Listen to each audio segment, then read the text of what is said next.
दोस्तों, क्या आप जानते हैं कि नवरात्रि क्यों मनाई जाती है? और साल में 2 नवरात्रि आती हैं, चैत्र नवरात्रि और शारदीय नवरात्रि। दोनों ही नवरात्रि एक दूसरे से थोड़ा अलग तरीके से ही मनाई जाती हैं।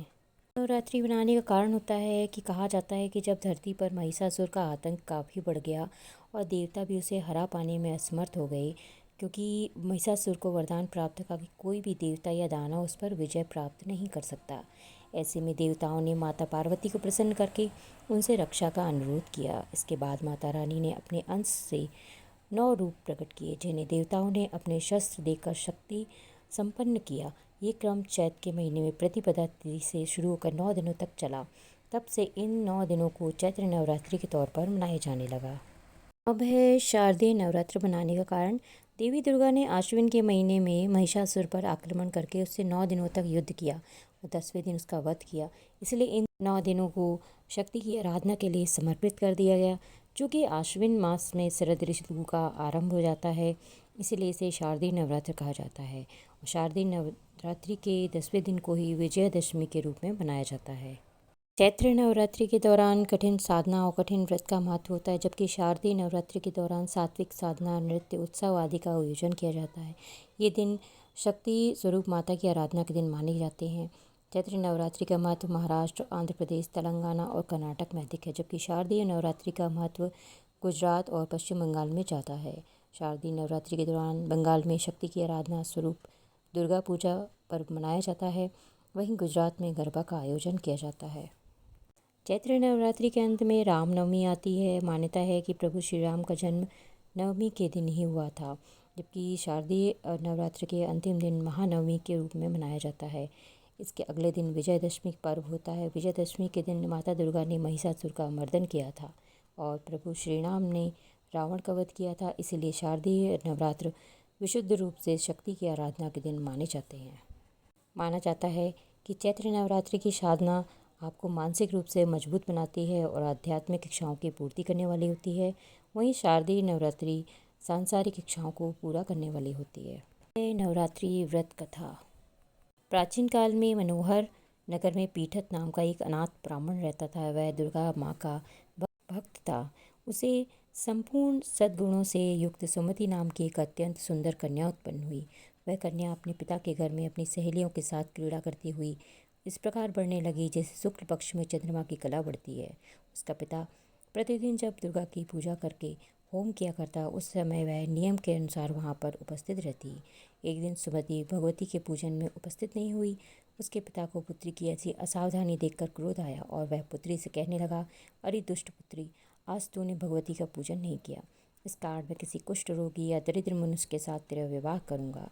पिता की बात सुनकर सुमति को बड़ा दुख हुआ और पिता से कहने लगी, हे पिता, मैं आपकी कन्या हूँ तथा सब तरह आपके अधीन हूँ। जैसी आपकी इच्छा हो वैसा ही करें, चाहे राजा से, चाहे कुष्ठी से, चाहे दरिद्र से, जिसके साथ मेरा विवाह करना हो चाहे कर दें, पर होगा वही जो मेरे भाग्य में लिखा है, क्योंकि कर्म करना मनुष्य के अधीन है पर फल देना ईश्वर के अधीन है। कन्या के निर्भयता से कहे हुए वचन सुनकर उस ब्राह्मण ने क्रोधित होकर अपनी कन्या का विवाह एक कुष्ठी के साथ कर दिया और अत्यंत क्रोधित हो पुत्री से कहने लगा, हे पुत्री, अपने कर्म का फल भोगो, देखें भाग्य के भरोसे रहकर क्या करती हो। पिता के ऐसे कटु वचनों को सुन सुमति मन में विचार करने लगी, अहो मेरा दुर्भाग्य है जिससे मुझे ऐसा पति मिला। इस तरह अपने दुख का विचार करती हुई वह कन्या अपने पति के साथ वन में चली गई और डरावनी कुशायुक्त उस निर्जन वन में उन्होंने वह रात बड़ी कष्ट से व्यतीत की। उस गरीब बालिका की ऐसी दशा देख देवी भगवती ने पूर्व पुण्य के प्रभाव से प्रकट हो सुमति से कहा, हे दीन ब्राह्मणी, मैं तुझसे प्रसन्न हूँ, तुम चाहो सो वरदान मांग सकती हो। भगवती दुर्गा का यह वचन सुन ब्राह्मणी ने कहा, आप कौन है वह सब मुझसे कहो। ब्राह्मणी का ऐसा वचन सुन देवी ने कहा कि मैं आदि शक्ति भगवती हूँ और मैं ही ब्रह्म विद्या व सरस्वती हूँ। प्रसन्न होने पर मैं प्राणियों का दुख दूर कर उनको सुख प्रदान करती हूँ। हे ब्रह्मणी, मैं तुझ पर तेरे पूर्वजन्म के पुण्य के प्रभाव से प्रसन्न हूँ। तुम्हारे पूर्वजन्म का वृत्तांत सुनाती हूँ, सुनो। तू पूर्व जन्म में निषाद की स्त्री थी और अति पतिव्रता थी। एक दिन तेरे पति निषाद ने चोरी की। चोरी करने के कारण तुम दोनों को सिपाहियों ने पकड़ लिया और जेल खाने में कैद कर दिया। उन लोगों ने तुझको और तेरे पति को भोजन भी नहीं दिया। इस प्रकार नवरात्र के दिनों में तुमने ना तो कुछ खाया ना ही जल पिया। इस प्रकार 9 दिन तक नवरात्र का व्रत हो गया। हे ब्रह्माणी, उन दिनों में जो व्रत हुआ, इस व्रत के प्रभाव से प्रसन्न होकर मैं तुझे मनोवांछित वर देती हूँ। तुम्हारी जो इच्छा हो सो मांगो। इस प्रकार दुर्गा के वचन सुन ब्राह्मणी बोली कि अगर आप मुझ पर प्रसन्न हैं तो हे दुर्गे, मैं आपको प्रणाम करती हूँ। कृपा करके मेरे पति का कोढ़ दूर कर दो। देवी ने कहा, उन दिनों तुमने जो व्रत किया था, उस व्रत का एक दिन का पुण्य पति का कोढ़ दूर करने के लिए अर्पित करो। उस पुण्य के प्रभाव से तेरा पति ठीक हो जाएगा।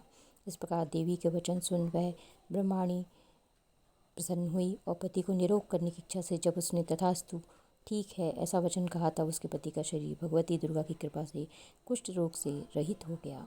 अब ब्रह्माणी जो पति को देख रही थी, देवी की स्तुति करने लगी। हे दुर्गे, आप दुर्गति को दूर करने वाली हैं, तीनों लोक का संताप हरने वाली हैं, समस्त दुखों को दूर करने वाली हैं, रोगी मनुष्यों को निरोग करने वाली हैं, प्रसन्न हो मनोवांछित वर देने वाली हैं और दुष्टों का नाश करने वाली जगत की माता हैं।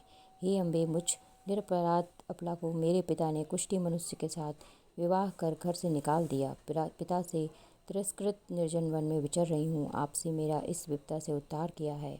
हे देवी, आपको प्रणाम करती हूँ, मेरी रक्षा करो। उस ब्रह्माणी की ऐसी स्तुति सुन देवी बहुत प्रसन्न हुई और ब्रह्माणी से कहा कि हे ब्रह्माणी, तेरा उदालय नामक अति बुद्धिमान, धनवान, कीर्तिवान पुत्र शीघ्र उत्पन्न होगा।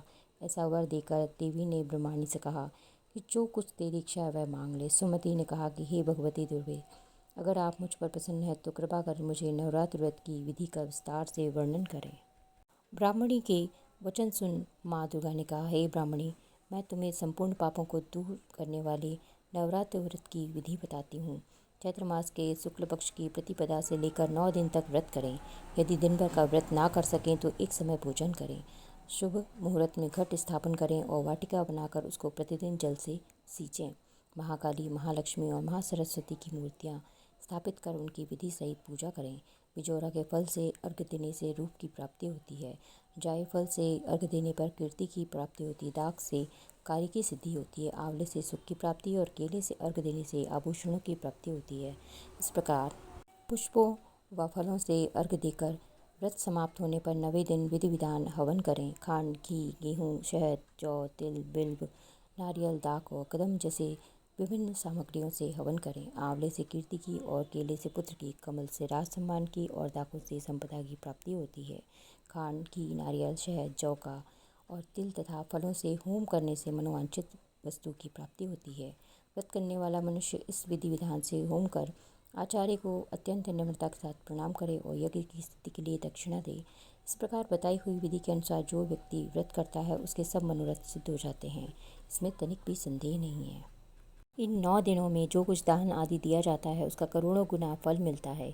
इस नवरात्र व्रत करने से अश्वमेध यज्ञ का फल मिलता है। हे ब्राह्मणी, इस संपूर्ण कामनाओं को पूर्ण करने वाले उत्तम व्रत को तीर्थ, मंदिर अथवा घर में विधि के अनुसार करें। ब्रह्मा जी बोले, बृहस्पति जी से इस प्रकार बोले कि इस प्रकार ब्राह्मणी को नवरात्रि विधि बताकर देवी अंतर ध्यान हो गई। अतः जो मनुष्य या स्त्री इस व्रत को भक्तिपूर्वक करता है वह इस लोक में सुख प्राप्त करके अंत में मोक्ष की प्राप्ति करता है।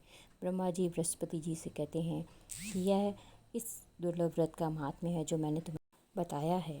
ऐसा सुन बृहस्पति जी आनंद से प्रफुल्लित हो गए और कहने लगे, हे ब्राह्मण, आपने मुझ पर अति कृपा की जो मुझे इस व्रत का महत्व सुना दिया। ब्रह्मा जी बोले कि हे बृहस्पति, यह देवी भगवती संपूर्ण लोगों का पालन करने वाली हैं। इस महादेवी के प्रभाव को कौन जान सकता है। बोलो देवी भगवती की जय। आपको ये वीडियो कैसा लगा प्लीज़ कमेंट करके बताइएगा और सब्सक्राइब करें, लाइक करें, शेयर करें। बोलो जय माता दी।